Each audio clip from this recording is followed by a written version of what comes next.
आज का जो अपना टॉपिक है वो है immovable property under the transfer of property act 1882। तो सबसे पहले हम जनरल बात करते हैं कि प्रॉपर्टी कितने टाइप की होती है, प्रॉपर्टी कौन कौन सी है। तो बेनामी ट्रांजैक्शन प्रोहिबिशन एक्ट 1988 के अंदर प्रॉपर्टी को डिफाइन किया गया है कि प्रॉपर्टी 4 टाइप्स की होती है। फर्स्ट है movable property, second immovable property, third है टेंजिबल प्रॉपर्टी, फोर्थ है इंटेंजिबल प्रॉपर्टी।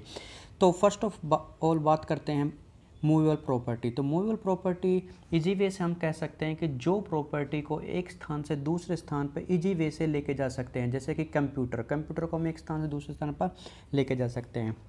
वहीं इमूवेबल प्रॉपर्टी के अंदर define transfer of property act के अंदर भी किया गया है और अलग अलग एक्ट्स के अंदर डिफाइन किया गया है, जो मैं आगे बात करूँगा। वहीं टेंजिबल प्रॉपर्टी के अंदर हम बात करते हैं कि जिस प्रॉपर्टी को हम जैसे कि छू सकते हैं, जैसे कि कोई फर्नीचर हुआ है, क्लोथ्स हुए, ज्वेलरी हुई, ठीक है, तो वो सारी जो प्रॉपर्टी होंगी वो टेंजिबल प्रॉपर्टी के अंदर आएंगी। वहीं जब मैं बात करता हूँ इनटेंजिबल प्रॉपर्टी के अंदर, जिन प्रॉपर्टी को हम छू नहीं सकते लेकिन वो प्रॉपर्टी होती है, जैसे कि अगर मैं एग्जांपल देता हूँ, जैसे पेटेंट, जैसे कोई भी नया प्रोडक्ट जब इन्वेंट करते हैं तो उसके ऊपर जो उसके ओनर होंगे वो उसको पेटेंट करा लेंगे। पेटेंट 20 ईयर्स के लिए होता है। वहीं सेकंड है जो इसका एग्जांपल है वो है ट्रेडमार्क्स। जैसे ट्रेडमार्क्स वाला जैसे कोई लोगो हो गया, जैसे कि एप्पल का एक लोगो है, उस लोगो को कोई दूसरी कंपनी अपने फ़ोन के ऊपर यूज़ नहीं कर सकती। थर्ड है जैसे इसका एग्जांपल कॉपीराइट, कि जो व्यक्ति कोई पब्लिश करता है, कोई साउंड रिकॉर्डिंग हुई, कोई फिल्म हुई, तो उसके ऊपर उसका कॉपीराइट होता है। तो ये थी अपनी प्रॉपर्टी। अब नेक्स्ट वन हम मूव करते हैं। Section 2 of sub clause 11 of sale of goods act 1930 के अंदर मूवेबल प्रॉपर्टी को डिफाइन किया गया है कि जो प्रॉपर्टी इजी वे से मूव की जा सके एक स्थान से दूसरे स्थान पर, हम उसको मूवेबल प्रॉपर्टी बोलेंगे। वहीं section 3 of sub clause 36 of general clauses act 1897 के अंदर इनमूवेबल प्रॉपर्टी को डिफाइन किया गया है कि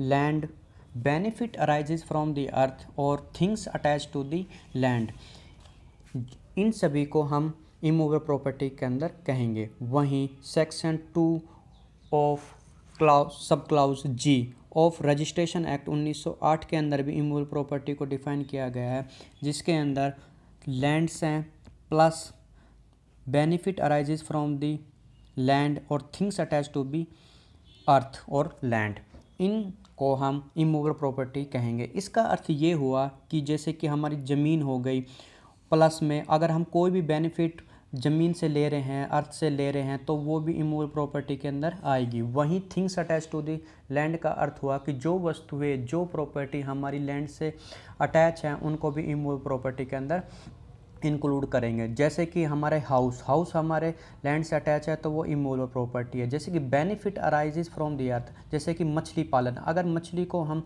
पकड़ते हैं तो वो भी बेनिफिट फ्रॉम द अर्थ से इंक्लूड की जाएगी और वो इमूवेबल प्रॉपर्टी के अंदर इंक्लूड की जाएगी।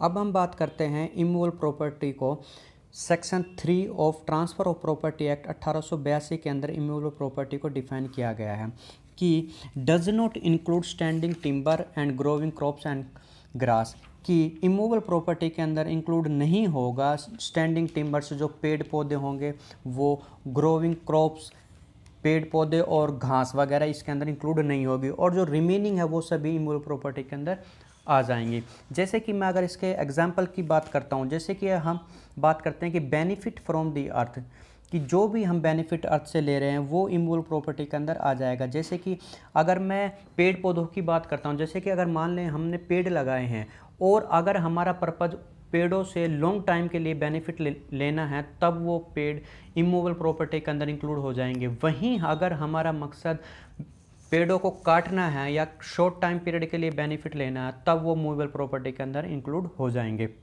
वहीं जैसे कि शिप वगैरह जो समुद्र में चलती हैं वो भी इमूवेबल प्रॉपर्टी के अंदर आ जाएंगी।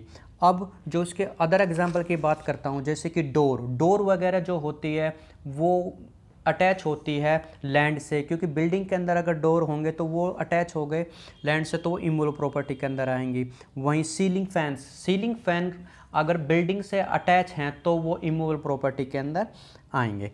Thank you.